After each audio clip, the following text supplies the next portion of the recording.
Everyone, আশা করি সবাই ভালো আছো। আমিও ভালো আছি। তোমাদের মাঝে আরেকটি ছোট্ট মিষ্টি ব্লগ নিয়ে আমি হাজির হয়ে গেলাম।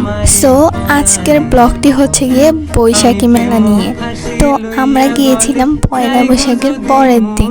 আলসেমির কারণে এতদিন ভয়েস দিতে পারি নাই, তো অনেক দিন পর ভয়েস দিচ্ছি। তো চলো শুরু করি। আমি চাঁদপুর বৈশাখী মেলায় এই প্রথম এসেছি, আর কখনো আমি আসিনি। তো প্রথমে ঢুকেই পুরো মেলাটা আমি ঘুরে দেখে নিয়েছি।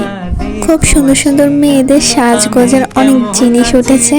এই দেখো, এখানে অনেক সুন্দর সুন্দর ফুলের টপ পাওয়া যায়, অনেক সুন্দর দেখতে এগুলো। তো এখান দিয়ে তোমার দাদা বলছিল যে চলো নাগরদোলায় উঠি। আমি বলি যে না, আমার ভয় লাগে, এগুলো তো প্রচুর ভয় লাগে আমার।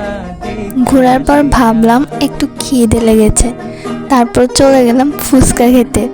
মেলা এসেছি, ফুচকা না খেলে চলে? তারপর আমরা চলে গেছি ফুচকা খেতে। আনফর্চুনেটলি ফুচকা খাওয়ার ক্লিপগুলো নেওয়া হয়নি। ফুচকা খাওয়ার পর আমরা আরেকটু ঘোরাঘুরি করে বাড়ির উদ্দেশ্যে রওনা দিলাম। তারপর তোমার দাদাকে বললাম যে চলো এখান দিয়ে যাই। আসলে এটা ঢোকার রাস্তা ছিল, আমরা এখান দিয়ে ঢুকি নাই, তাই এখান দিয়ে ভিডিও ক্লিপগুলো নেওয়া হয়নি। তো আজকের ব্লগটা এতটুকুই। সবাই ভালো থেকো, সুস্থ থেকো।